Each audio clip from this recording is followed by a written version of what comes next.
معاہدہ شرعاً کس سے کہا جاتا ہے؟ معاہدے کے لیے باقاعدہ اس کا ایکٹ ہونا ضروری ہے۔ صلح حدیبیہ میں مسلمانوں نے مشرکین کی شرائط کے مطابق معاہدہ کیا تھا، کیا اس کی خلاف ورزی کرنا جائز تھا؟ مفتی صاحب نے ایک معاہدے کے حوالے سے سوال کا جواب دیا ہے کہ جو اتحاد تنظیمات مدارس کا جو معاہدہ تھا حکومت کے ساتھ 2019 کا، وہ معاہدہ نہیں تھا بلکہ MOU تھا۔ تو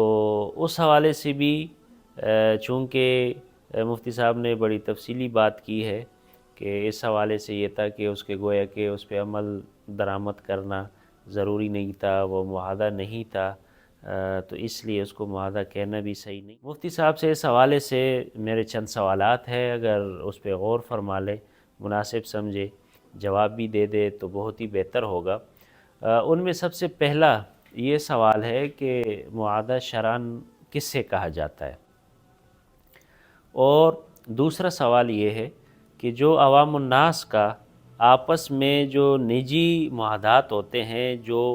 ایکٹ کی صورت میں نہیں ہوتے، باقاعدہ قانونی ایکٹ، تو کیا اس کی پاسداری لازم ہوتی ہے فریقین پر؟ اور تیسرا سوال یہ ہے کہ معاہدے کے لیے باقاعدہ اس کا ایکٹ ہونا ضروری ہے، کہ وہ باقاعدہ ایکٹ ہو، قانون کے مطابق پاس ہو، تو پھر وہ معاہدہ کہلایا جائے گا۔ چوتھا سوال یہ ہے کہ صلح حدیبیہ میں مسلمانوں نے مشرکین کی شرائط کے مطابق معاہدہ کیا تھا،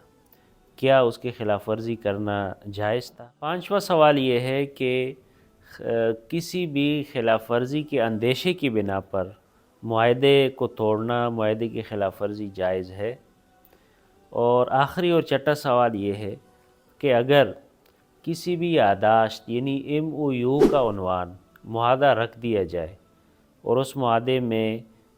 4-5 مرتبہ لفظ معاہدہ، اس تحریر میں لفظ معاہدہ استعمال ہو اور حتمی معاہدے کے الفاظ بھی اس میں استعمال ہو، تو شرعی طور پر اس تحریر کو کیا کہیں گے؟ اس کا حکم کیا ہوگا؟ معاہدے کا ہوگا یا صرف یادداشت کا ہوگا؟ یہ کچھ آپ سے 6 سوالات ہے، اس پر آپ سے جواب بھی مطلوب ہے کہ اگر یہ تمام سوالات کی روشنی میں کوئی تحریر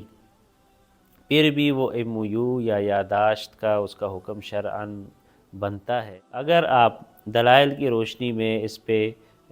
گفتگو فرمائیں گے تو انشاءاللہ اس سے بہت سارے لوگوں کے جو غلط فہمیاں ہے اس کا بھی ازالہ ہوگا، اور آپ جیسے دلیل کے ساتھ بات کرتے ہیں، اور دلیل ہی کے ساتھ بات کرنی چاہیے، چاہے وہ